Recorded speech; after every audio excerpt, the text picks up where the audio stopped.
પંચમહાલ જિલ્લાના કાલોલ તાલુકાના સણસોલી ગામની વસ્તી આશરે 5000ની આસપાસ હોવા સાથે આ ગામ ખેતી અને પશુપાલન પર નભતું ગામ છે। આ ગામના ખેડા ફળિયા, રબારી ફળિયા સહિતના અન્ય વિસ્તારમાં પીવાના પાણીની સમસ્યા સામે આવી છે। જરૂરિયાત મુજબનું પીવાનું પાણી ભરવા માટે મહિલાઓ સાથે ઉનાળુ વેકેશન હોવાથી બાળકો પણ હેન્ડપંપ ખાતે જતા હોય છે। પાણીની સમસ્યાને લઈને ખાસ કરીને મહિલાઓ વધુ હેરાન પરેશાન અહીં જોવા મળતા સાથે જ અમુક હેન્ડપંપમાં થોડી વાર પાણી આવીને બંધ થઈ જતું હોવાનું પણ મહિલાઓ પાસેથી જાણવા મળ્યું હતું। અહીંની મહિલાઓના જણાવ્યા અનુસાર પીવાના પાણીની સમસ્યા કેટલાક દિવસોથી હોવાથી પાણી ભરવા માટે હેન્ડપંપ ખાતે જતા હોઈએ છીએ, કોઈને રજૂઆત કરીએ છીએ, સાંભળતું નથી અને જો પીવાના પાણીની સમસ્યા હલ નહીં થાય તો જિલ્લા કલેક્ટર કચેરી સુધી રજૂઆત માટે જણાશે।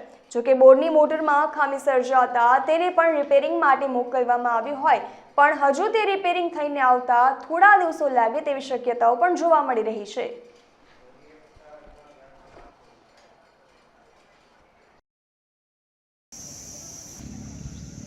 આ રબારી વાળા ફરી મને તકલીફ ઘણી છે, એક વર્ષથી ઘણી છે, મોટો બળી જાય છે અને અમારે તાપ લાગે છે, અમે પાણી ભરવા કઈ જઈએ, એક વર્ષથી આવું થાય છે અને મોટર બળી જાય છે, 2 દાડા નહીં થતા, 5 દાડા નહીં થતા, અમારું ધોધ અમે હેરાન થઈ જાય, અમે તાપને હેરાન થઈ ગયા તો પાણી અમે ચક્કર આવે એવું થાય છે, અમે પાણી કઈ લાવીએ।